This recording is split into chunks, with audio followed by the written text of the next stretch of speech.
What's up, guys? Welcome to this Friday session. In today's session, we have a really powerful conversation between myself, Eric, and James about what we've been up to in our businesses this week.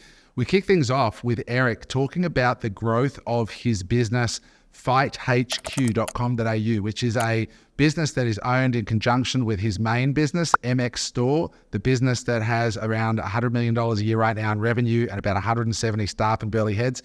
He talks about what they've been doing in the US and assessing that market, looking through their networks, dealing with the people who are closely associated with their business, people that are like training people like Devin Haney, working with Floyd Mayweather, talking about the landscape of business and what happens in Las Vegas in the fight scene and how they're looking at potentially at some point in the future opening into the US with that Australian business. Really, really cool discussion. We then turned to James. We talked about what James is doing in his healthcare business right now, exactly what they're doing with testing their pre-order model, which is really interesting. It's a way of bringing the cash flow conversion cycle forward. So you get all of the customer's money up front. You then order the products and get it brought in a few weeks later. And it is completely transformative to the cash flow of the business. And we talk about exactly how James is implementing it and how he's chosen a rather casual approach over a formal structured marketing attack and how that's actually working. We then talked about a couple of apps, one in particular that we discovered this week that we are going to be using in the new brand, which we talk about in depth in this session that Eric, myself, a friend of mine in Perth and a scientist have partnered on, and how using these apps as well as AI and some of the tools that are available, we believe that there are going to be businesses in the very near future that are going to create enormous freedom for their owners and generate millions, tens of millions, or even hundreds of millions of dollars in sales with just a handful of staff. What an extraordinary time to be alive. So we deep dive into what we're looking at. We also show you an in-detail breakdown of why recurring products like the one that we're about to launch later this year is so powerful, and we deconstruct the actual numbers as well as some real life Australian examples like Bondi Sands that recently was acquired for over $400 million on profits of 8. That's a 50 times multiple on their earnings. Insane. So we break that down as well, and why getting very clear about your commercialization path on how you're going to build your business long before you even start getting products developed is so important. This is a cracking session. Make sure you stay right to the end, because at the end, we go into those numbers and real examples. So I hope you enjoy it. All we ask is drop a comment below as something is made, a point is made if you're watching this on YouTube.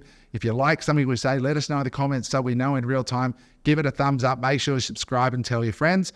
Also, just a reminder, make sure you go to unemployable.com.au/events. Put your name on the pre-registration list for our event in October 19, 20, 2-day event, only 300 tickets. By putting your email address in that page, unemployable.com.au/events, you will be notified first so that you don't miss out on access to this very special event. With that said, see you on the other side. Bye for now. Here's a fun fact about our show. We put a ton of effort into making these podcasts for you. The one thing that we would love for you to do if you actually get value out of the pod is just hit that subscribe button. By doing that, it helps us get better guests on the show because they can see that we have a bigger audience. So if you're enjoying the content, just hit the subscribe button below, and then throughout the podcast, drop a comment so that we know that we're hitting the mark or how we can improve. Thanks for watching. Enjoy the episode. What is up, everybody? Welcome to this Friday session. So good to have you back with us again.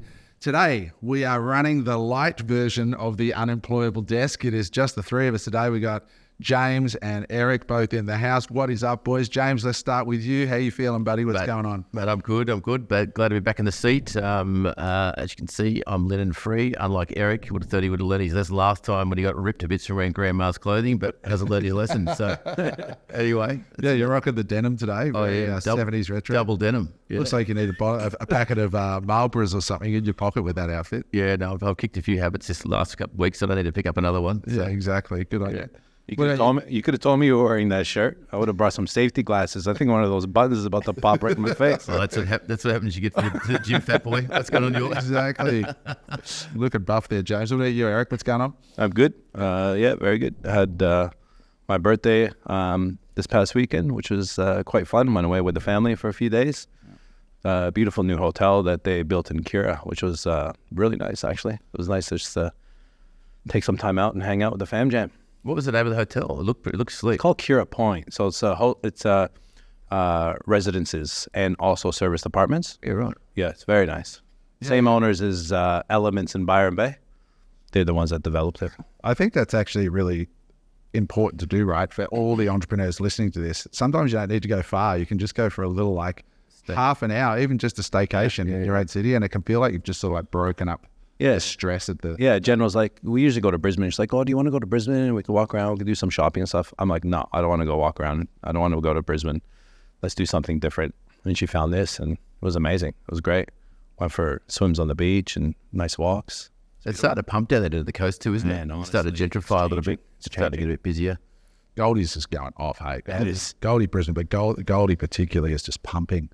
Some of the, it's just the activity around the place, the buildings, where I am in Main Beach, the number of towers under construction or nearing completion is just bonkers, and they're all just selling like crazy. You do the drive from Burleigh to Main Beach up to the beach road. It's crazy. And it's like you lose fingers and toes when it comes to cranes when you're counting. There's so many of them. Oh, And the thing is, they're not just your stock standard 2 beds. We're talking one per floors. We're talking multi-million-dollar units. Yep. Like some of those units on the Esplanade there, you're talking $4, $5, $6 million. So it's not like a cheap little $800,000 2 bed. So you could see the caliber of people, the quality of people that are starting to come and reside on the Gold Coast is changing heavily. yeah. I met a guy at your Remy launch, and we got chatting, and he was just telling me in conversation he's made $9 billion buying off-the-plan apartments just in the last 2 years on the Gold Coast. So he'll buy like an apartment for, sometimes he'll get an oversized one, or he'll merge 2 apartments together to make a supersized apartment. He's made $9 million profit just buying off the plan with leverage. I was talking to the building manager, the hotel manager in Kira, and I was asking, how are the sales going? They sold all off the plan. And he's like, there's a recent sale that just sold for $4.2 million, and they paid 2.1 off the plan. Yeah. So $2 million profit. I mean, it makes you question whether you want to be the developer or just a retail buyer. Oh, the developer wouldn't have. The developer will be spewing. Oh, honestly, if he made a couple $100,000 on that unit, he'd probably be happy. Hence why that model that we spoke about last week or the week before, with the developer took it all the way to completion. Yep. Smart, picked up the whole margin on the way through. The whole margin, yeah. So no room for people to do the off the plan model. Things are still pumping. Like I won't say the brand because I'm not sure I can, but a very good friend of mine owns one of the premium car brands up here. When I say owns the brand, they own the dealership, and I'm talking about premium, not just Mercedes. I'm talking above Mercedes, and they did 43 new car sales in the last 2 weeks on the Gold Coast. Yeah, it's just nuts. So things are still pumping, which is interesting. At the high end, I don't know, I think at the low end there's a lot of pain being felt, but interesting times. I might, Richard, just get you to turn the headphones up a little bit on mine just so I can hear myself a bit better. All right, guys, so where do you want to start this week? Like, the thing about these Friday sessions that people have been loving, I've been getting a lot of feedback, I'm sure you guys have been as well, is when we dive in to just what we've been doing ourselves in business over the last week. I've gone through my calendar for the last week, and I got so much going on across, Unemployable, across the new project that we're working on, across Drive Flush, the event and all this sort of stuff. So I've got a bunch of stuff. Eric, I know you've been busy, and James as well, but maybe Eric, do you want to kick off with something that you've been up to? Because I know you've had a lot going on in your business empire. Yeah, sure. Many empires that we run. Well, I had a very interesting meeting last week, and it had to do with FightHQ. So we have this guy that works with us, Nick Noonan, and he's been in the boxing industry for many, many years, and we've hired him full time. And he also runs a page, called Fight Hype, which is owned by Floyd Mayweather. And he's heavily connected in the boxing space and has been for a very long time. And with that, he knows everybody. So he gave me a ring and said, hey, listen, I got somebody I want to introduce you to. And I said, all right, yeah, no problem. We'll have a catch up. And we just met at Pac Fair. And it was a trainer for Devin Haney and George Kambosos. Wow. Which was pretty cool. So he's here from Vegas, works with Top Rank, And we had about an hour meeting, just hung out, talked about different ideas, because we're playing with the idea of taking FightHQ to the US as a business model. And it's been on the cards for quite some time. But it's so interesting because I've got this guy in front of me, his name's Ramon, and he's such a nice guy. But all I wanted to know is like, what is the life of Ramon, as a trainer for these, we're talking A-grade professional boxers, right? Like some of the pound for pound best professional boxers, Devin Haney, unbelievable boxer, as an example. And he was just telling me, like what he does. And he's got a room full of gear at his house that he just gets free gear from all kinds of different people. So they can use, so he can use, and then they can promote him using it. And it was just amazing because he was such a humble guy. And I'm like, all I wanted to know was like the in behind the scenes. So you live in Vegas, like how is it? He goes, what people don't realize is there's two Vegases. There's the Strip, which everyone thinks everyone lives on the Strip. And then a few streets away, you've got the rest of the Vegas, And he goes, other than the fight, when the fights are on, I don't go to the Strip. I live in my neighborhood.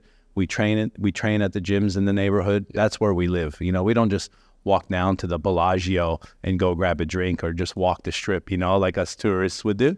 And it just interests me because I love Vegas so much, right? Like it's just the entertainment capital of the world. And when I'm down there, it's just the energy. So straight away, you think everyone that lives there just, does the same. And I guess it's similar to here. Everyone thinks, oh, you live Surfer's Paradise. Oh, wow. Like when was the last time you went to Surfer's Paradise, James? Only for the boat day that we had. Other than that, would be a couple of years. Yeah. Like I see you busking there once in a while, but like, Let's call it busking. Yeah. So begging. But it's so true. That saying, it's all about who you know. Yeah. Because like we're one contact away now from going, okay, let's do something with Devin Haney as an example. Let's bring him down to the gym. We own a fight gym in Narang. No, Floyd, like big deal. Yeah, like Nick's got Floyd Mayweather in his mobile phone. Like he can call him and be like, hey, Floyd, I got this opportunity. This is what's happening, which is just amazing, right? So we're picking up a lot of momentum in that space with fight. What's the barrier to entry for you guys going to the US? What's been the hesitation, other than the fact that you've got a beast here to run? People and money, probably. Right. So having the right people run it there, and also the money to fund it, because the US is just so much bigger, right? And we're a catalog style business. A lot of their own brands sell their own brands, but we're a catalog style business, which we have thousands and thousands and thousands of SKUs. Mm-hmm. And to do it right, like I said before, a big reason for the success of MX is we got the stock, and you want to have the stock. And right now, to give you an idea, with Fight, we're adding 50 SKUs a week at the moment. It's Wow. 2,500 SKUs for the year, because we got to hit a target. To hit that target, right, you got to add the SKUs. And that's where that. How many SKUs does it have now? FightHQ, I think, has got about between 10 and 15,000 SKUs, roughly. And you actually hold those in the Yeah, and this is the thing, we hold the stock, right? So, like, we've got the biggest range of boxing gloves. We got Australia's biggest range of boxing gloves in stock, boxing shoes in stock. So we're a one-stop shop. Right? Isn't it amazing to think that there's 15,000 SKUs around fight gear? Yeah. Like to me, I just think mouth guards, head guards. And there's so much more. Like there's so many brands that we don't even have yet that we'll organically get. But again, it's time, right? It takes time. Time is money. And to go to the US, you can imagine the size of the US compared to little Australia here in the mixed martial arts. And we're just talking one discipline. I'm just talking boxing. We do all kinds of disciplines, from karate to jiu-jitsu, Muay Thai as an example. We have all these types of different disciplines, judo. So then there's all the sizing. And then there's the sizing and all the different brands that are coming to market at the same time. And it's creating relationships, right? So a couple of our business partners just came back from Korea doing business deals there with some suppliers. And it takes time. Like you look at what we're doing with the product and that we're working on, and I know you've been working on heavily, we're talking a handful of SKUs. You know, like we're talking on a magnitude of thousands of SKUs, and that's where that catalog style business comes from. All while still trying to build our own internal brands at the same time. But the key is having those contacts, right? So straight away in my mind is like, imagine if you can go and partner or collaborate with some of these guys there for a launch. You know, it's you're a phone call away from, you know, promoters like Eddie Hearn, which is, you know, one of the top promoters in all of boxing at the moment. And boxing is starting to really pick up momentum, especially in Saudi Arabia. You know, Tyson Fury fought Usyk a couple weeks ago, and it was massive, absolutely massive. Tyson Fury got paid $150 million for the fight. One fight, 7-month camp, $150 million. Who gets paid that? You know, basketballers don't even get paid that for their whole career. It's unbelievable. Speaking about the difference between, other than what you've just explained about the entry into the US and other regions as well, now you get into boxing, it's not like with MX, predominantly, I know you sell clothing, all that sort of stuff as well, but it's a part, it fits on a bike. There's no, it's either broken or it's not, and it fits. When you get boxing, like in the rag trade, I know from Amazon and other places like that, retail outlets like that, the return rates are rather high. What's the returns like from the FightHQ versus MX? Is there a difference because you're now using boxing gloves, your gear, all that sort of stuff, or is it pretty stable? Yeah, it's pretty stable, to be honest with you. A lot of people know their sizing already. The only thing is, you know, people that are new to the sport, you'll get a higher rate of return, but someone that knows their size in boxing, like yourself, you would have been the same size for quite some time, as an example, right? Bulked up a bit, mate. You know, Yeah, sure. other than that button popping. So it's actually not as bad as what you would think. The rag trade's a little bit different, you know. And Americans are a little bit different to Australians. They are, yeah. And it's understanding what the Americans want, you know, at the same time. Because in Australia, what we got really good at is next day delivery. And that blew people out of the water. But the thing is now, with Amazon coming here, people are going to get more and more used to getting that instant package, you know? Whereas US, they're already used to that. So you can't just go to the US, set up a website, right, and ship it from Australia. No. It's not going to work, right? So to do it properly, you need to physically go there. And rebuild what you built here over there. Yeah, similar, but smaller. But then you have all these other types of scenarios like TikTok Shop, which I didn't know about, you know, a month ago. And now you start thinking to yourself, oh, wow, well, there's an opportunity just there. Because, again, our model is a catalog-style business.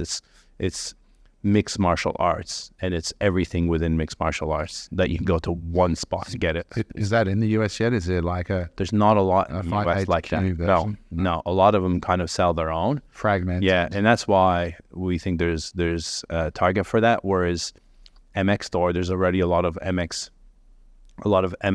store style businesses doing a great job in the US and have been for a long time, and that's why we wouldn't go with MX For the Store listeners in the US. who are just joining us for the first time and don't know your story, Eric, so you guys can go to mxstore.com.au, which is Eric and his partner's first big e-com business. It does about $100 million a year. And FightHQ.com.au is a sort of parallel business that's run out of the same infrastructure down in Burleigh Heads on the Gold Coast. They started it 2 years ago. 3 years ago, and it's getting close to 10 now. It will be an 8-figure business this year. An 8-figure business this year, just in fight gear. And it is amazing because I remember when I was doing Amazon, I was showing hand wraps in Australia, for example, just the hand wraps. Yeah. The top hand wraps are doing $30,000 a month on Amazon. That's just one product among 15,000 SKUs that you've got. People just don't realize how much volume there is. And the hand wraps, as an example, is a big repeat purchase, right? Yeah. You're not using the same hand wraps all year round. Yeah. You know, they get stinky, they get sweaty, they rip. You know, you're replacing those. I remember Dan, who's obviously your ad man, a partner at MX. We had a conversation with about one of our business, and he said, "Look, until you tap out this market, don't worry about looking at anything else." So you just trying to catch too many rabbits. So. I had a good chat to Dan actually about your business. Yeah, right. Last week. he spoke fairly highly of it. Actually, I'll have to have a chat with you about that. Yeah, we've had a maybe you'll be a bit chuffed around it. Yeah, well, we're just going through rebuilding all the systems, and which we'll talk to in a minute at the moment in preparation for a meeting with Dan. Yeah. So yeah, it's exciting. It's exciting, yeah. And that meeting was awesome. Just humble guy that's surrounding himself with boxing giants. And people like Mayweather, I just quickly looked him up. He's got 30 million followers just on Instagram. So when you're 1 degree of separation from someone like Floyd, who's got a legit, genuine relationship, that could be very powerful for you guys launching them at the time's right. But I know what you mean about Vegas. There's, Alex Hormozi's headquartered in Vegas. Yeah. And quite a few other sort of heavy hitters for tax reasons, and it's central-ish and so on. Yeah, cool. Yeah, so that's exciting, and just want to touch on one other topic. Not last week, but the week before, in one of our coaching sessions with the group of clients that we have, I went through financial management, not from a business but personal financial management, and I've got this spreadsheet that I use and have used for many years that I basically reconcile at the end of every month on just personal expenses and just keeping things in check. I've done it for a long time. For me, it's more about the discipline of doing it rather than having to do it. I'm thankfully at a different level than I was many years ago when I was actually doing it, because it's like, okay, we, financially we need to see where we're spending our money. We could be a little bit looser now, but I think to me, it's the energy, like to me, where money's most organized, more money will come. That's just that, and more abundance. And that's how I think. And it's funny you say that. I just saw an article from Cody Sanchez, who I follow, who's pretty big in the US and the M&A world. And she was, I downloaded her template, and she calls it a personal P&L, same thing. And so I just got that template, which I'm tinkering around with GPT to upload and put a lot of info into it. But exactly like that, treating yourself as a business and running a P&L, balance sheet, the whole shebang. So I sent the clients, they requested it at the end of the call, the spreadsheet. So I sent them the blank spreadsheet so they could start using. And out of the call, there was a handful of people that do something similar, but majority of the people don't. And it's just good to give them clarity. It's a scoreboard for yourself. How do you know where you're going when you don't know how much you're spending, right? How do you know how much you need to make when you don't know how much it's costing you to live? And these are the small realities that people need to put themselves in check with, because if you want to get into business or you're running business, the key is the numbers and knowing your numbers. And that's the scoreboard. And majority of businesses have no fucking idea what their scoreboard is. Or people. And yeah, that's right. Or people, right? So when people say, oh, I want to make $1 million. Yeah, but why? This is just because it's a fancy number, or 500 grand or 10 million or whatever it is. And the reality is you actually don't need as much as what you think. No. And I know you've said this multiple times in the past as well, Adam. So, but it's great to see how much your wife spends on her face and nails and, clothing, and it's amazing. And how much you don't. Exactly. So I don't know if that's exactly true. Eric's one of those modern men. Did you buy it yourself? Come on. Mate, this is straight from Milan, this one, man. You wouldn't know about this one. It's funny you're talking about personal budgets and whatnot. For people out there, the simplest way to do it right now, GPT-4o is free. Is download your bank statement for the last 12 months and just upload it straight to GPT and say, do me a 12-month budget, and put it into a Google sheet or an Excel sheet. You can upload into it and itemize and categorize and itemize all your expenses. What it's on, is it food, beverage, clothing? PDF or an Excel. You can do whatever you want. Really? So it'll read a PDF. You can do whatever you want. It reads everything. Yes, I'm still highlighting. Okay, I'll give you an example about... I'll give you an example. Like we talked about the mum test last night. That one of the clients in the coaching program, I've been doing a bit of stuff with him, and I said, look, read the mum test, come back with a whole bunch of questions that you feel, I'm not going to do the work for you, you do it yourself, so you actually understand it. And he goes, okay, I'll review it. So I've got a PDF of the mum test. I said, upload this. I said, study the mum test. Now, here's some questions. Act as a bang, and it just went through and just ripped the shit out of all these questions in about 2 seconds. So I sent it straight back, and he was like gobsmacked. Yeah. So you can upload an ebook, 161-page ebook in PDF, and it's read, and it's studied completely, and has deciphered all the questions.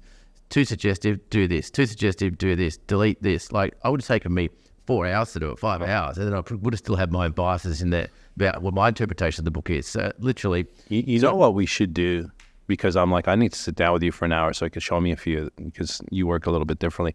We should do a Friday session on how you use ChatGPT for people. Oh, just get the voice from early bird in here, mate. No, but honestly, Interesting, I you think come at it from a very commercial standpoint. You do. They're more techie, whereas you're sort of like an everyday entrepreneur. I didn't even think about uploading my credit card statements into ChatGPT. You just download it. It takes you a minute to export it. I go, this is my personal, this is my credit card, reconcile it, then put it into a budget and show me where I'm leaking. Yeah. I know that's didn't use that word obviously, but now what could be tightened up, and then then you can put it. It's simple to do, but it's amazing. I just think anytime I go to Google, what could I ask when I'm going to ask it a question? What could I ask? At any time I do something, could I ask GPT to do it? Just ask it for prefab everything. Could GPT do this? The keys for most people is just start using it. Like a lot of people who are listening to this still haven't used ChatGPT. It's actually just using it and getting used to using it and experimenting with things. It's like people saw, yeah. I mean, even on the phone, you go through and you go, oh, someone sent you a PDF or whatever. I just upload it on the mobile in there and go decipher it, and it just spits it out. Give me full bulk, whatever it is on mobile. People are using it for like legal agreements that are sent in. Like, what are the sticky clauses in here that could get me into trouble? And like, and most of legal clauses is all just normal. But then there's usually 3 or 4 clauses you need to be careful of, and ChatGPT can tell you. They're buried deep into it. Yeah. It was really interesting. I mean, just looping back to that personal finance stuff for a second, Eric, because I think there's a lot of merit in this. I've spent time with Grant Cardone, and he said every day I check my bank account and I look in my bank account. And Alex Hormozi says, who I've also spent some time with briefly, Alex sort of says, if you start your day by checking your bank account instead of social media, you'll get richer. Just plain and simple. And Grant sort of said to me when I was backstage, we were chatting, I was with another guy, very wealthy guy as well, and he said, how much money have you guys got in your savings account, like your checking account, personal checking account? And I was like, what do you mean? I mean, of course. He goes, what do you think I mean? I mean, how much money have you got in your bank account, right? And then we gave him the numbers, and the other guy had 18 million or something in cash in his bank account. And Grant looked at him and just went, you're an idiot. And not too many people tell somebody with 18 million in their bank account they're an idiot. When you got $500 million, you sort of can. Yeah. Well, that's totally different, right? And Grant says, you're an idiot. How could you wake up hungry with $18 million in your bank? Get that shit out of your bank account. Go and invest it. Go buy some real estate this week. Get rid of it. Grant lives like nothing in the bank account, and when he gets a bill, he goes out and makes the money for what he needs. And I was doing a coaching session the other day, and this guy I was coaching has a few $1 million in his bank account. He told me, right? And I said I said the same thing, mate. You've got to get that money to work. Cash is the worst investment in the world. Like, go put it into something, right? Safe. Don't lose it. I said, let me show you something. I opened up my bank account, my personal bank account. I said, how much money do you think I've got in my personal bank account? He goes, I don't know. I know in his head he's thinking, oh, more than me, right? I'm like, I've got less than 10 grand in my personal savings account right now. He's like, what? I'm like, mate, I never have more than 10 grand in my bank. It's either sitting out in earning money or it's never in my bank. I never keep cash. And he was just like blown away. And I've been like that for ages. So I think for a lot of people, that basic knowing what your balance, your numbers are and all that stuff, we keep saying it, but just getting in touch with your daily reality. I had a chat with a friend the other night, and I just said to him, mate, we're talking about relationships, and I said, mate, you've got to be a high value guy. You got to build your net worth. And I said, the girl you're with, she's beautiful, she's smart, she's got the world at her feet, and she's going to want a dude who's got his shit together. So get your shit together, bro. And don't talk about the future. Just be in touch with the present moment. You're broke. So remember that fact every day, because you've got so many other things going for you, but the fact remains you're broke. So change that, or you're going to lose the girl. Yeah. And it's the truth, because that's how life works. So the only way to change is to be in touch with the pain and then fix it. Talking about finances, I'll share one point and we'll throw to you, James, if you've got something to share on this. But I got my P&L for Dry Flush, my little hobby business that I started March 23, was when we first started marketing. It's now May 24. So we've just finished our fourth quarter, so to speak. So Q1 came in, one product, few accessories. I really did it to prove to myself that I could find a product and build it. And we closed the quarter. I got the P&L back, and as soon as it comes in, I always run a cursor out. I go to the bottom line to start with and said, "Oh, you made $400,000 profit for the quarter." I'm like, "Whoa!" No, sorry, you're on track for $400,000 for the year, so $100,000 profit for the quarter. And I was like, "Yeah, yay!" But that doesn't feel right. That doesn't feel like reality. So of course I go through first income, like where's the money come from? What did I sell? Look across. Then the line items are the COGS, that correspond. So, let's say it's 100 toilets, brings in 250 grand. And then I go to the COGS, the line item for the toilets was 20 grand. And I was like, oh, there's some error here. So I immediately email the bookkeeper, what's going on here? But so many people I know for a fact would just go to the bottom right-hand corner of their P&L and go, oh my God, I'm crushing, and move on with their day and keep clearing out their inbox. And that's the difference between somebody who's in touch with reality financially and has lost money, because I've been pounded in my 30s, lost everything. Now I do not let a P&L pass unless I've gone through everything and looked through it thoroughly. And Eric and I do this with our coaching clients. One of the things we encourage them to do is give us your P&L, give us your balance sheet, and let's go through it together and see whether you're making or losing money. And the number of times we find massive errors and oversights is frightening. It's nearly every time. And usually it's from the accountants. Yeah. The accountants and the bookkeepers are just getting their zero files. They've got 100 clients. Here's your zero file. Do you think they've gone through it with the same? They're not looking at your bank account thinking about your kid's financial future like you need to be. Yeah. If you don't want to be broke, you need to make time. And what I do is if I get a P&L come in from one of my companies and I can't look at it properly right there and then, I go to my diary and I schedule 15 minutes in my diary where it'll say, analyze dry flush P&L in my diary.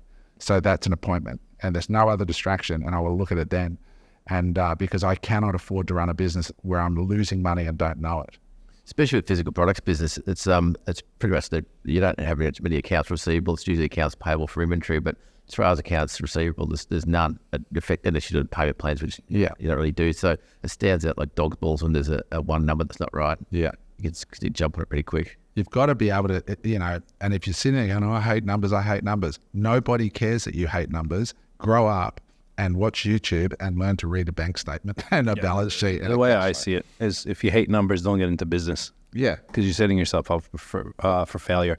And if you don't know your numbers and your business partner does, make sure you trust that person so much, because they pull the wool over your eyes very, very quickly at the same time, because I've heard horror stories of partnerships where, one knows numbers really well and the other one doesn't, and they're basically getting robbed blind. And it's sad, but the reality is that's what happens. So be very careful who you get into business with, right? And don't be naive. At least know the basics. You don't have to be an accountant, but know the basics. It's 15 minutes on YouTube. Yeah. And then watch it twice. It's not that hard. You see where the money, you just see where the money comes from, and then you see where the money goes, and then you look for, anyway. Yeah. So let's move on from that. James. Well, speaking of that, that's sort of leads into what we've been doing after we came back from Taiwan and implementing new models and been rejigging our pricing and margin matrix, and it's a fairly lumpy job. We've got, when I say lumpy, it's nothing like yours, but factoring in, shipping and, there's interest components depending on which deal it is and all these different nuances, and just rejigging the margins to make sure they stack where we need them to be without sort of hitting that price elasticity part. So just going through that now. I'm literally launching that this morning, the new pre-order model online live, and having the guys pitch it properly over the phone. So we haven't had much resistance with it at the minute. So that's been interesting, is going through and rebuilding that. Can you just, James, for people who are joining us for the first time who may not have watched last week when we talked about this pre-order model, just quickly,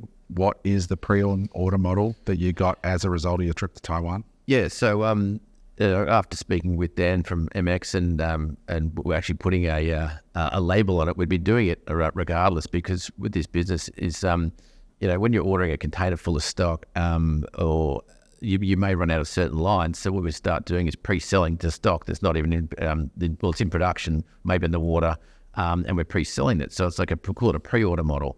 And so, effectively, if you actually spun your whole business in that way and just sold pre-orders and put an offer around it, incentivize people to wait for their product, You can then obviously it's a full payment. You use their cash flow to pay the deposit for the production of the stock, and obviously you put the balance away in a bank account, and you can use that money that you've taken up front to pay sales commissions, overheads, and also to ramp up marketing straight away. So you don't have marketing dollars tied up in inventory sitting in a warehouse. We can put that money to work straight away. So it's the cash conversion cycle. So if you're not sure what they are, and you do have any type of business, but predominantly physical products, is just Google or go to ChatGPT, explain cash conversion cycles for dummies, and it'll spit it out, explain it. So we're decreasing the cash conversion cycle to negative, not even zero. In other words, we get the money, we haven't even put the order in, and then we'll put the order in. And instead of ordering, it might be 30, 40 days till we order, then it's a 90-day cycle. What we're doing now for a full container load is ordering an LCL or less than container load. So if our minimum order quantity might be 10 for a certain product, if we sell 8, we'll put an order in that week and start ordering weekly until we have consistent stock coming in. But with that, it's not going to be a full pre-order model. Like we're losing a couple of sales here and there for people that might be 94 and I need it now. Fair enough. So there will be an element of floor stock or stock on hand that will hold, and we've ironing out which of those lines will hold. So if people, when the salespeople go through that process, a discovery call with the customer, they work out, when we're looking to solve X, Y, and Z, immediately, okay, well, great. Then you can sort of guide with what product you're going to sell, and if they're happy to, in a pretty free and open conversation on the sales call, tell them about the incentives for waiting 60, 90 days for that product to come. So for people listening, James has a healthcare business. I know a lot of people know this, but not everybody has a healthcare business in Brisbane, sells high-ticket products in the thousands of dollars. He runs an ad online that goes to an appointment with a specialist. The specialist then takes him through a sales call, and this has been a big departure from James. When he acquired the business, they were an e-com business, meaning the ad would go straight to the e-com store and people would buy based on the information on the website. By putting the salesperson in that process, they were able to have a consultative sales process, which gives them much more control and enables them to sell those products at a much higher price. And now what he's doing is say to the customer at the end of the call, when they've identified what product they need, say, listen, we can get this for you. It's sold out right now, but we can give you a discount of $400, for example, and it'll be here in 4 weeks. We do have some floor stock available now if you want it. But if you wait 4 weeks, you get this. And most people are saying yes to waiting. So you're getting paid up front, then you're placing the order. You haven't got any money tied up in inventory in the warehouse.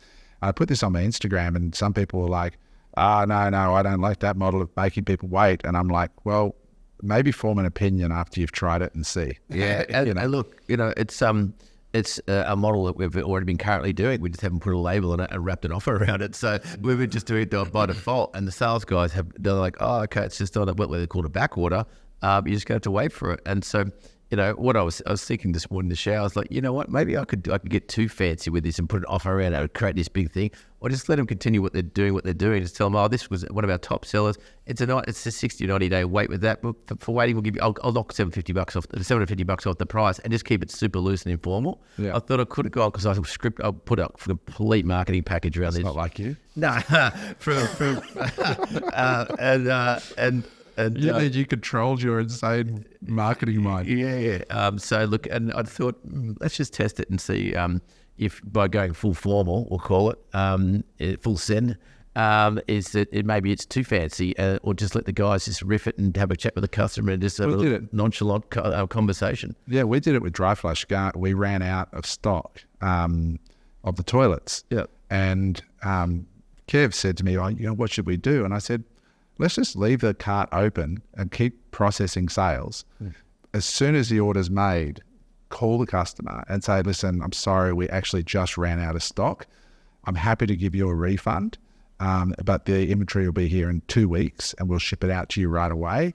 If I do give you a refund, I just want to say that container is selling out right now, so there's no guarantee that you'll get any of that shipment. But more than happy to refund you. I apologize that it wasn't updated on the site. Let's call it the takeaway close, Adam. And the customer, is it the takeaway close? Well, the customers were like, yeah, no problem, that's fine. Yep. Because we were nice and we offered an immediate refund. So nobody's going to complain about that. Yep. And nobody cancelled. And I was like, oh, wow, this is interesting, because normally you go, I've got to show it out of stock now and do all this. You don't. As long as you're open with the customer right away and you're on top of your business, Our customers were totally fine, and I think we threw an extra bottle of pea powder or Incentivize them to go, sorry about the inconvenience, and off it comes and maybe discount shipping, $50 off the shipping or whatever, incentivize them. But again, it's one of those products where it's not an emergency that they're not going to get in the toilet. It's another reason why it's good not to be in Amazon, because you've got this sort of control. Yeah. You know, we sold, I ended up selling like 15 units in that 2 weeks at $2,000 each. That's $35,000 of business in 2 weeks. Adam, so who was saying that they didn't like that model? Not the specific person, but people were just just people comment. Online and social media, people always have an opinion. Yeah. And that's fine. And, you know, I like people's opinions, but I've seen it with my own eyes. Dan helping companies do this into 8-figure companies within months on pre-order, right? So people, I think what people need to understand, they got to expand their mind a little bit and think outside of the box. Like Kogan, a lot of Kogan's model is pre-order. It was pre-order. And it still is, though. Like, I mean, they hold a lot of stock. Don't get me wrong. Now. You can now, but you can still see pre-orders there where you're getting a 65-inch, LED TV that's $1,200, but you could get it for $750, but you're waiting 6 weeks. Mm-hmm. They're still doing it now.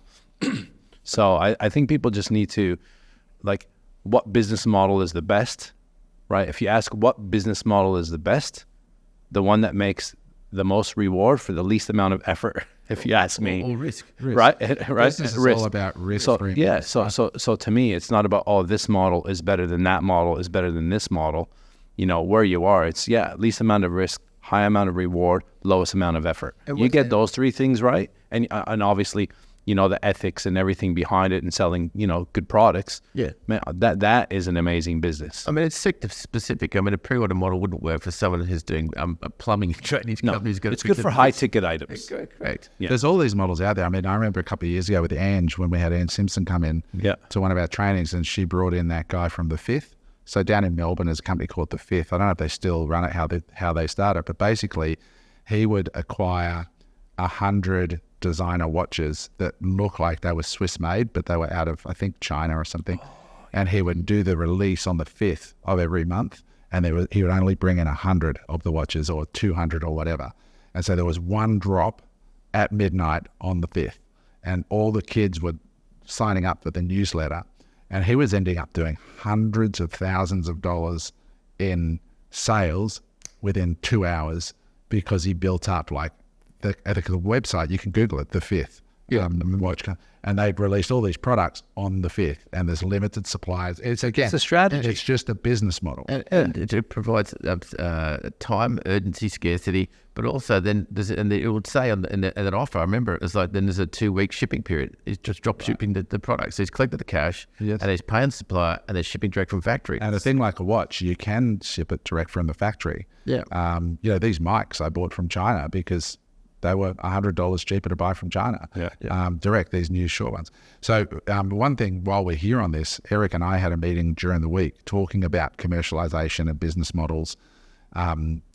It's so important that the commercialization channel that you choose for your product has profound implications, not only on your income, but on your lifestyle. And we were coaching our coaching group last night on this.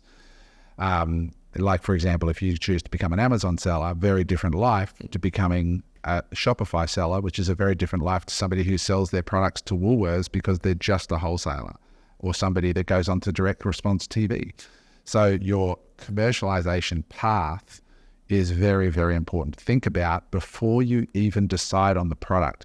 And we had a unique experience this week. Eric and I were taken to lunch by some guys who had invented a product. I won't go into what it was, but let's just say it was a product for the building industry, and it was built out of passion because of a workplace accident, let's call it, and they developed a safety product. And they had spent 7 years, I think it was, up till today. And when we went to lunch in Southport last week, they put the device on the table, which was about 1 foot long. And I've said, how much did that cost? So far, how much have you spent? And it was $1 million that had been spent on this thing so far in engineers' drawings and patents and all this stuff. And I won't go into any more about that, other than to say, I said, well, why are we having the meeting today? And they're like, well, we want to talk about how to commercialize it. And for me as an entrepreneur, and not like an experienced entrepreneur, that would have been my discussion before I spent $1 in 7 years of my life, would be, how are we going to take this to market, right? Like, let's say the thing is invented and it's perfect and it's patented, how are you going to sell it? And we settled on 2 distribution paths that we would recommend, one of which I doubt they had thought of. And that was to basically, because I said, look, it's not going to be high enough value for you to be able to buy traffic. It's so niched that there's not going to be any search volume on Google. So I said, there's really only 2 paths to commercialization in my mind. One is through influencers, so finding people who have massive audiences of tradies who can then go and explain the product because it needs explanation. 3 paths. One is retail, but retail, I don't think there's going to be enough margin there. It's going to be a difficult business. And the other is to go to the biggest manufacturer of the adjacent product to this and license this product to them because you have patents on it. So when they buy that product from which there's a main category product, which every tradie in Australia owns that product, and this is sort of a highly complementary product to it. So rather than you trying to get into Bunnings and trying to develop those relationships and go to that manufacturer, the number one manufacturer of that product, your product perfectly matches with, and then license your intellectual property to them.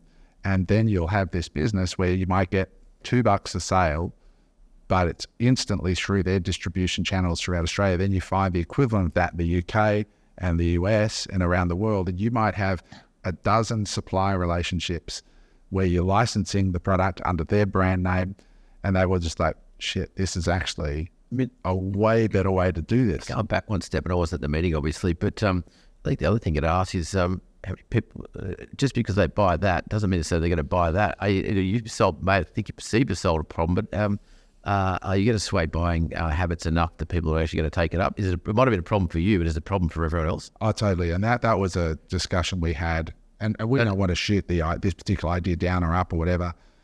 But you're right. You know, there was that real thought about why, like, you have an emotional story as to like a workplace health and safety accident, which is terrible and real.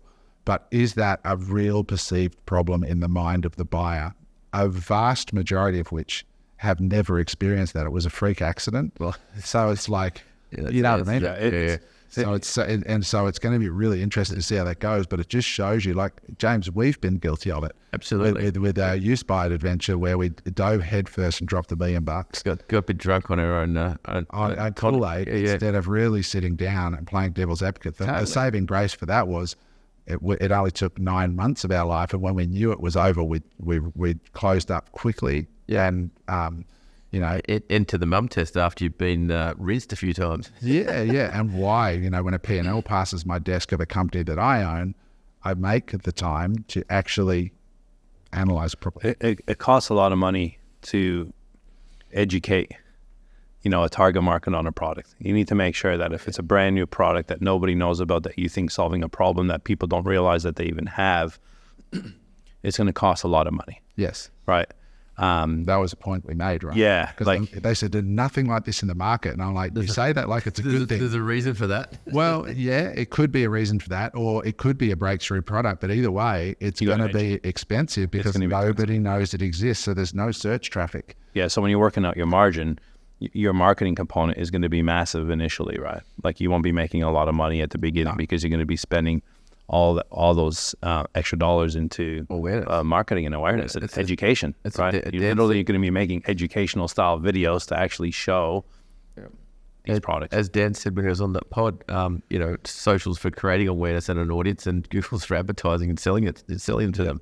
And if you've got to go and spend a couple $100,000 to build your audience straight out of the gate, unless you're going to hit the pavement and go and see said complementary manufacturers or distribution outlets, it's a lumpy task.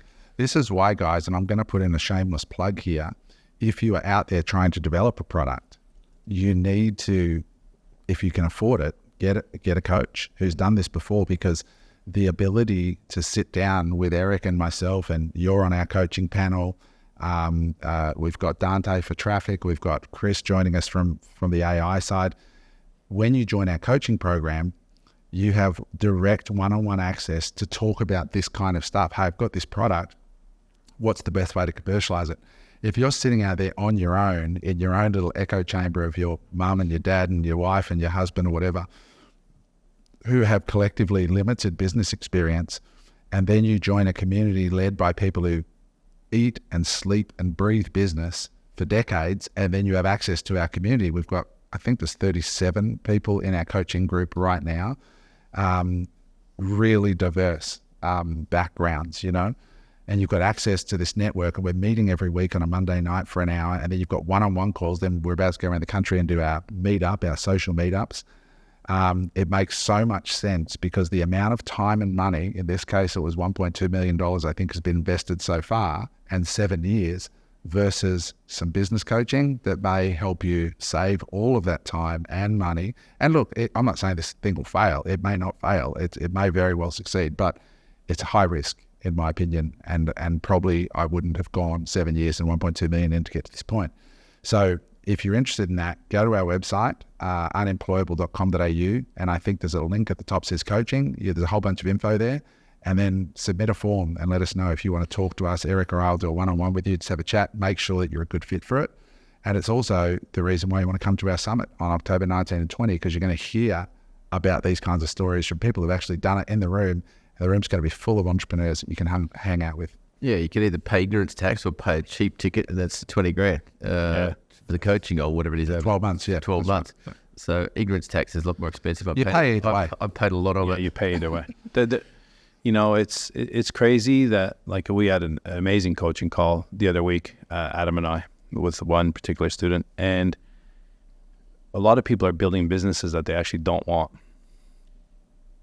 because they're not getting the proper advice up front. Like you said, they're just doing it on their own, thinking, they're thinking they're doing the right thing, and then all of a sudden they're building, and then they're building this monster, right? And they got to feed this monster, and they actually don't want to be doing it.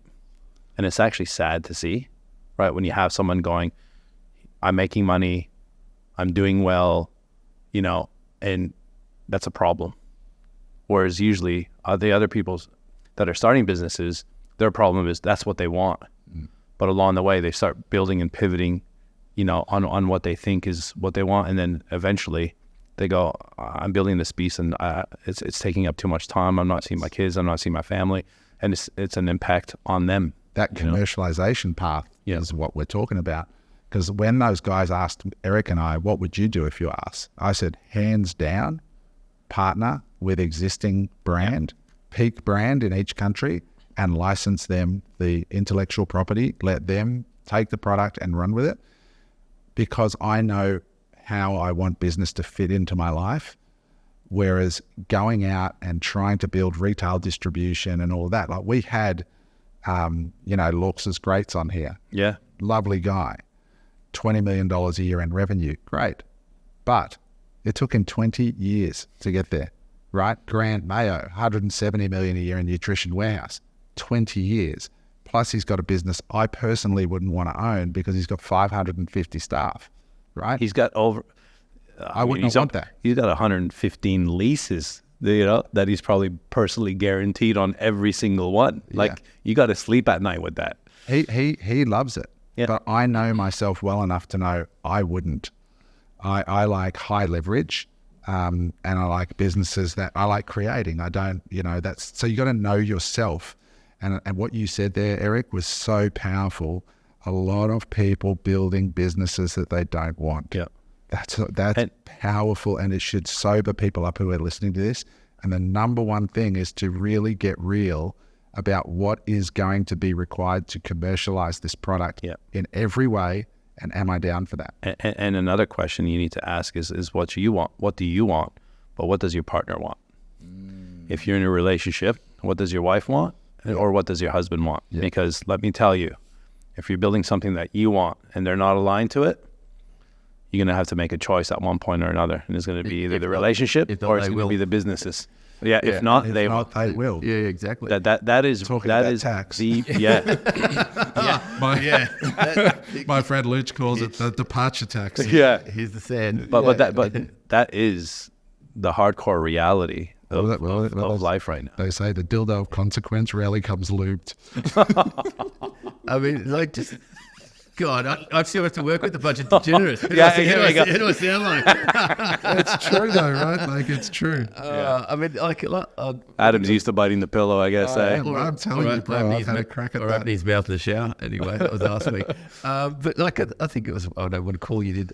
It's like business takes work, regardless. It's going to take a shit ton of work. It's just choose where you Choose your poison carefully. Choose your Like poison. we last night deep dived into this new business and that Eric and myself and a very close friend of mine from Perth. Actually, good story. I met him on the first day I moved to Los Angeles when I moved into WeWork. He took up the cubicle next to me, and he went on to raise $14 million for his fintech company. Opened an office then across the road. His name's Ash.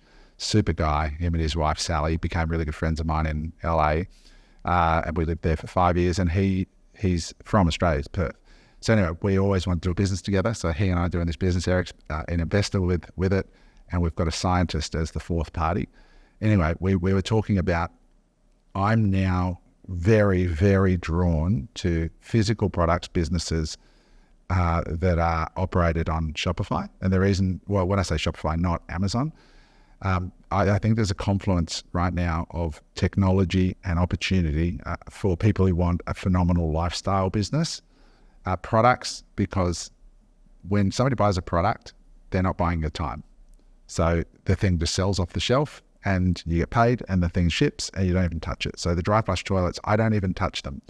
I look at, like, for example, Goldie Caravans, which is a company I invested in, and I look at dry flush toilets.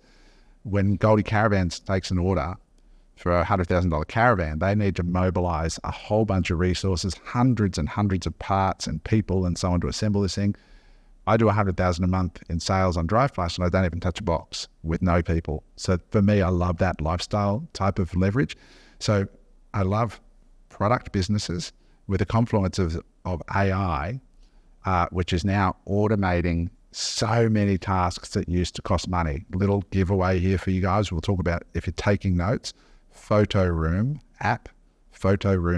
I discovered it this week. I flicked out the output. Unreal. It's unreal. Nuts. Yeah, so I uploaded a photo of the product we're going to be selling, and it turns out social media retargeting ads, like at scale using AI and templates, and it's like $100 a year for the app. It's incredible, and you can try the free trial thing, 7 days free trial. Anyway, with AI, product, and the ability to put your product into fulfillment warehouses or drop shipping, and also influencers now, if you know how to use influencers correctly, we're through that phase of influencers being kings of the world that are unreasonable to deal with. Now influencers start to cotton on that it's got to be a win-win. I think there's enormous opportunity to build companies with millions, tens of millions, or even hundreds of millions of dollars in sales with staff of 10. Because of the leverage and the cost of doing business now. But in particular, the thing I'm passionate about is recurring products. So when you look at High Smile, people use toothpaste. They go through it every single month. They need toothpaste. And there's a phenomenal product out of the US that I've been testing called NeuroGum or NeuroMints. But if you go to NeuroGum, NEUROGUM, as in chewing gum.com, you can see their website. They were on Shark Tank. People subscribe to get these mints, which basically give you focus and energy, and they've got a calming one and they've got a nighttime supplement. And I did the math last night with our coaching group, because I said, we have a limited time to build our business, and we want the best outcome possible. Let me show you why recurring products are the best. You amass revenue so much more quickly when a percentage of your customers are buying automatically each month. They just come back and buy more. And those businesses, when you sell them, sell at a much higher multiple. Like Bondi Sands out of Sydney sells tanning lotion. They sold for $450 million, I think it was, on profits of 8. Yeah, it was a 51 multiple. 51 multiple for sun tanning cream. It's not even publicly traded. That's higher than a public listing. And it's not like you get put into escrow or that you have to subject the vagrancies and the compliance of the stock market. And it was just a trade sale. Was it a Japanese company? Japanese company bought them. But also the simplicity of the product. You mentioned Goldie Caravans. He's got to orchestrate 1,000 parts. a sunscreen, sunscreen in a tube. I mean, How hard is they it? wouldn't even touch it. No. It wouldn't actually touch it at all. Once it's formulated, boom. And you can create ads for sunscreen in a tube and scale globally on this one product. And this is what I mean by the firepower that you have now through, access to consumers is focused and controlled through like 5 companies, like LinkedIn, TikTok, Meta, Google, et cetera. So you have this enormous opportunity to build an enormous business with very few resources now. And where I want to close this point is, before we open for discussion, is I showed the guys, look, the product Eric and I are about to start selling with Ash and the scientist, it's going to retail in Australia for about $90 a unit. It costs us about $5, right? And it's recurring where people need to buy it every single month. So I showed them, I said, look, we think we can sell 100 units in month 1. It's a consumer product, so high volume. 100 units in month 1, then 200 in month 2, and then every month thereafter, we're going to grow by 200 sales a month. So 200, 400, 600, 800, run it out because we've got global rights to it. It's patented. We own the patents. It will be patented, global rights, etc. At the end of 24 months, I showed them with a 30% rebuy rate. So if of our 100% of our customers, if 30% of them rebuy each month, now we know from discussions with similar companies that's actually well lower than what it should be. It should be about 50%, but we worked our numbers on 30%. We showed that journey over 24 months, and at the end of 24 months, it nets $14 million a year net profit. Then I did the same thing, and I changed one number in the spreadsheet, and I turned the 30% rebuy rate to 0. And at the end of the same growth, 200, 400, 600, 800, in 24 months, it was netting $860,000 a year. So $860,000 a year versus $14 million a year for the same product. The only difference is 30% rebuy. That is the power. So you get a much higher quantity of revenue, and the multiple you'll earn because it's a recurring goes from like 2 to 3 to upwards of 5, and in Bondi's case, 50, depending on social media following, patent, growth, etc. It's a product like I gave you some packaging to another similar industry product that a mate with out of Sydney, and he's crushed it. Like raised 8 figures. It's worth probably going to be a 9-figure. Well, it already is a 9-figure business. And I've used that product now. I was looking back at it when I bought the packaging and to show you guys. When you find a good product, and this is the key, a good product that's differentiated, packaging is fucking like knockout.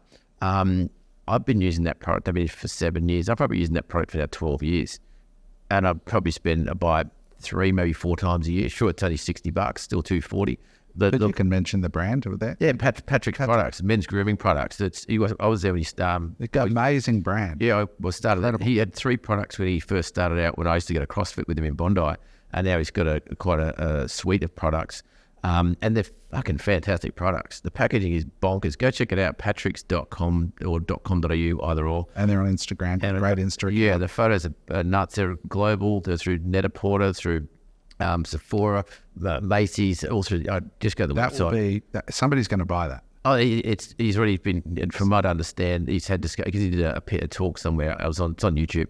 That discussions with built to sell to someone like Unilever or hundreds of millions. Yeah. But just talking about lifetime value of the customer and churn, like the churn that I'm still there 12 years later, and I've tried multiple other products. As you know, I just like that product. That's it for me for life. And you're paying 3 times the amount. Totally. Really, right? You're paying $60 for your comparable. Yep, totally. Yep. 20. Yeah, and the thing about it is, that recurring gives him so much more scope. So, for example, what I mean by that is he could go on, not that he would with that, but he could go on to direct response TV, for example, and he can afford to give away all the profit in that first sale because he knows that 50% or 70% or whatever it is, percent of his customers are going to buy from him for the next year or 2 years.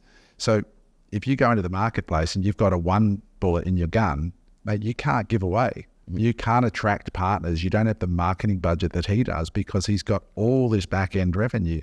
And so there's so many more options available to scale to you. So you've got more scaling options. You've got much more money coming in, and you get paid a factor of X. And this, Alex Hormozi makes this point. He says, that's why I went into school. He bought a company called School, SKOOL, with Sam, Sam Ovens from New Zealand. It's his biggest investment to date. And he said, why did I do it? Because I'm going to do the work anyway, whether I buy into school or whether I buy into something else. But the multiples on a software platform like school are bananas. So I'm going to go and work where the commercialization path pays me the most. And so I think so many people, when they're first starting in business, don't pay enough attention to getting the right advice about making sure that the time they spend away from their family, A, has been agreed on by the family and is going to yield the maximum return. There are just... They spend 5 minutes researching a product or a business or a business that they start that they're going to be, or be running for 20 years that they hate. And yeah, there's a saying behind it. There's a saying behind it, like take... Yeah, measure once, cut. Cut once. But there's like people go, oh my God, Sally, you make amazing lamingtons. You should sell those. And then 5 years later, they got this lamington chain that they fucking hate and want to kill themselves because they didn't stop and think any further about it. I mean, and also when you talk about the recurring revenue model, I mean, what you do, and you always taught through Amazon and whatnot, is product differentiation, premium quality, premium brand, all that sort of good stuff like that. But for those people who aren't, a savant when it comes to branding, packaging, putting it together, marketing, going influencers, there are boring products as well. They've got recurring revenue. Think of incontinence pads for aged care. I mean, that's probably my toilets business. I sell poo bags, literally. Well, So I just want to give context, because what you're putting together at the moment is the 5-star, it's the deluxe end of the market. But yeah, poo bags, incontinence pads. I mean, there's recurring revenue in every sector. I know somebody who sells emesis bags. Do you know what they are? No, I didn't either, right? Emesis bags are spew bags. That's emesis is the word. Do you know how many spew bags go through hospitals and doctors and airplanes? Yeah. Like, they make load of money from spew bags because people spew every single day. Spew cleanup. Like, there's money in pillows for hospitals. I know people sell pillows to hospitals because they only last in hospitals. They're turfing them all the time. Yeah. So having a contract. I dated a girl who worked for a company called Swisher. And Swisher make the urinal pads that go in urinals all over the country. Massive business. Selling, piss tablets. People, there's people out there making bank from things that, just, you look at the business model and you look at, how much do you think it costs to make a tablet to throw in the bottom of a public urinal? Not a lot. But I would say the margins are pretty high. So every man is pissing on trying to break it. Still the boy, eh? I get it. No, but that's the power of recurring products. I was sitting there, degenerates. We've got to change the pod from unemployable to generous. But I was on my call the coaching call last night with our students, and while I'm sitting there, my phone's just going ping. You just sold 6-pack of bags, $400. Ping, you just sold 12 pea powders. Ping, and I'm like, I'm thinking about doing a joint venture with an Indian curry company and throwing in 6 free curry samples with every toilet just to boost my back end sales. But every time someone takes a shit, I get paid. So it's and people tend to keep doing that. So yeah, exactly. It's a case of AI is coming. You've got a matter of time. No AI is making that stuff stop. So it's a case of that sort of thinking is like just getting hyper strategic and not being, this is where emotion gets you undone. People go, I'm going to sell this because it makes me feel good. And I'm like, well, what makes me feel good is a long romantic walk to the bank, And so that's what I always say. And sell 6 packs of bags. I started to question what you're actually doing up there. Just sell a 6-pack. Yeah, exactly. The guys, and so you don't miss it, that app I mentioned, this Photo Room app. If you sell physical products online, go look it up in the App Store. No affiliate or anything. Guys, I think that's going to round out today's Friday session. Just a quick reminder, go to unemployable.com.au/events to get on the VIP notification list for our event in October. I will announce here and now we have locked in Rick Richardson as one of our speakers. Nice. We released that pod of Rick a week ago, and there's 130,000 views of that interview in the first week. So if you haven't seen that, go watch it. It's incredible. He's been on the Australian Story twice, the TV show on the ABC, which is a iconic TV show. It's the second most watched episodes in the history of the show on the ABC. We had him on for 2 hours. I think probably the best podcast we've done so far. Rick's going to come. He got a $530 million payout from Microsoft. He's going to talk about patenting. He's going to talk about ideation, protecting your intellectual property, and the journey itself. We're going to be able to meet him and say hello. He's a lovely human. And we've got some other incredible speakers, which I'm not going to announce yet, that are coalescing around the event now. Sponsored by National Australia Bank, which is very, very cool. Very proud to have them as a sponsor. So get on the VIP list. And also, if you're interested in coaching, seriously, guys, hit us up, because we love doing it. We've got a great panel of experts that you can work one-on-one with to get this going. Honestly, look, it's $20,000 for a year, but we can help you finance that as well. But the key is it just fast tracks you and helps you avoid expensive and time-consuming mistakes.